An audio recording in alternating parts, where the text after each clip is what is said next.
नमस्कार, प्रणाम। हिंदी साहित्य जगत में आज हम अपने विद्यार्थियों को मैथिली शरण गुप्त का जीवन परिचय बताने चल रहे हैं। हमारे विद्यार्थी ध्यानपूर्वक इसे सुनेंगे और अपनी परीक्षा की तैयारी करेंगे। आधुनिक युग के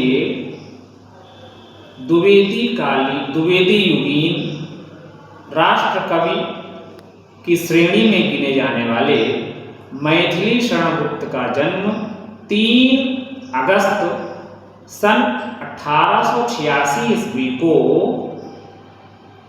चिरगांव, झांसी, उत्तर प्रदेश में हुआ था।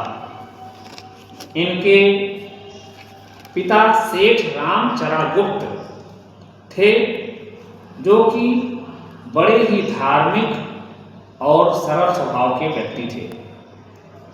मैथिली शरण गुप्त जी भी बचपन से ही बड़े होनहार थे। इनकी प्रारंभिक शिक्षा गांव की पाठशाला से हुई।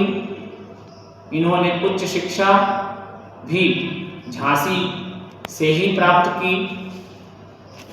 मैथिली शरण गुप्त जी ने हिंदी, अंग्रेजी, संस्कृत, उर्दू आदि भाषाओं में गहन अध्ययन किया और अपने ज्ञानार्जन के लिए, ज्ञानवर्धन के लिए इन्होंने बचपन से ही काव्य लेखन का कार्य आरंभ कर दिया था।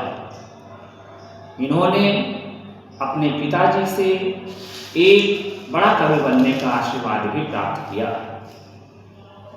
मैथिली शरण गुप्त जी को रामायण और महाभारत से विशेष लगाव था, क्योंकि इनकी माताजी ने इन्हें बचपन से ही महाभारत, रामायण, वेद, पुराण, उपनिषद आदि की कहानियां सुनाया करती थी। उसी से प्रेरित होकर के इन्होंने रामायण और महाभारत पर भी अपने ग्रंथ लिखे हैं। मैथिली शरण गुप्त जी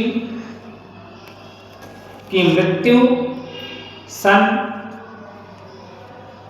1964 ईस्वी को 12 दिसंबर के दिन अकस्मात हो गई। इनका जीवन काल अधिक समय नहीं रहा।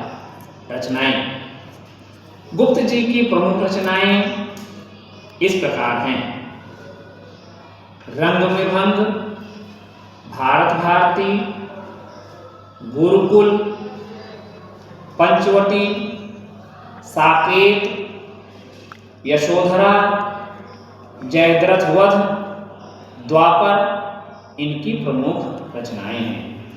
भाषा शैली, गुप्त जी ने भाषा के रूप में खड़ी बोली का प्रयोग किया है।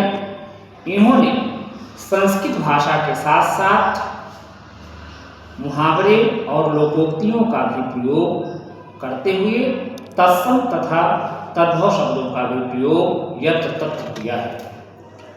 इनकी शैली विचारात्मक और भाव प्रधान है।